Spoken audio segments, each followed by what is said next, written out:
Masters or master faders are another way of adjusting the level of things in your mix.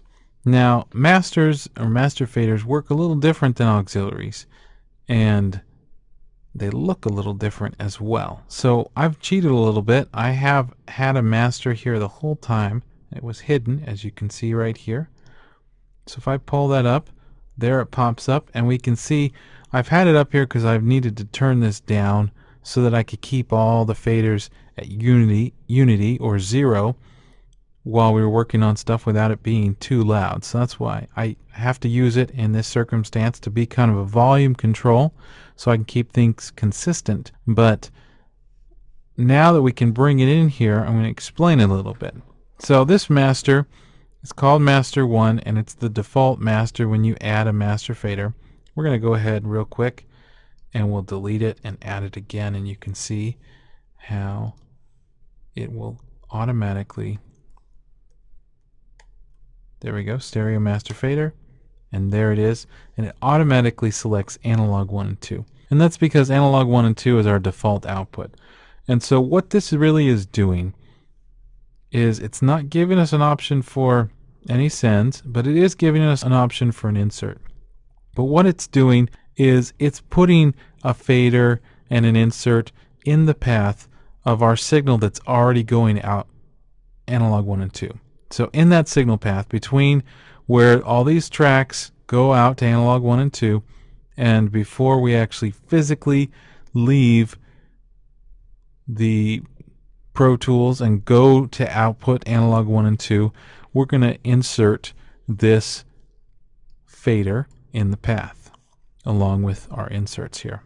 And so you can see there's no panning selection because there's no option to take our signal that's going output 2 and going to 1 or something like that. That's not really an option there. Okay, so it's just taking a path that's already in existence and giving us some control over it. So as you can see, there we can turn that up or down. Let's see if we turn this up. See that we're actually going red with our session and stuff. Okay, we're going to talk about our level and gain structure in just a minute. But basically, the master fader really should be there as, not really as a toy to play with, but it's just kind of a meter to show you what you're doing in your mix. So right now I'm using it as a level control so I can control how much signal is getting sent to the recording that I'm making so that I can bring this down and talk over the music or bring it up and listen at full volume. But usually when I'm doing a mix, I'm going to hold Option and click on this, and I'm going to leave it right at 0. And what that's going to do is it's going to give me a meter that shows me exactly what's getting sent out, output 1 and 2. So I'm not going to use it to go and try to push up and push more gain or pull it down and fix the levels.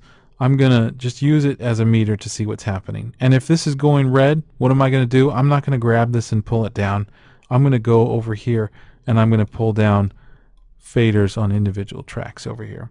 And that's one of those things that I'll look at a lot of people's mixes, and this is one of those things that really separates the professional versus the unprofessional mixes, is this mentality of you can just turn everything up really hot and then you can bring down your master fader to make up for it. Okay, if you do that on an analog console, you are busted because it's going to sound horrible. Okay, and so you want to get in some better ideas of level and gain structure and bring your faders down and keep your master fader at 0 and just use it as a meter. So if it's going red, if it's too hot, you need to pull things down. If it's really low down here, then you do need to push stuff up or add some gain in your plugins and your inserts and such. But that's kind of the main function of a master fader. But the cool thing is there's a handful of other uses for the master fader, and we're going to talk about some more of those in the next video.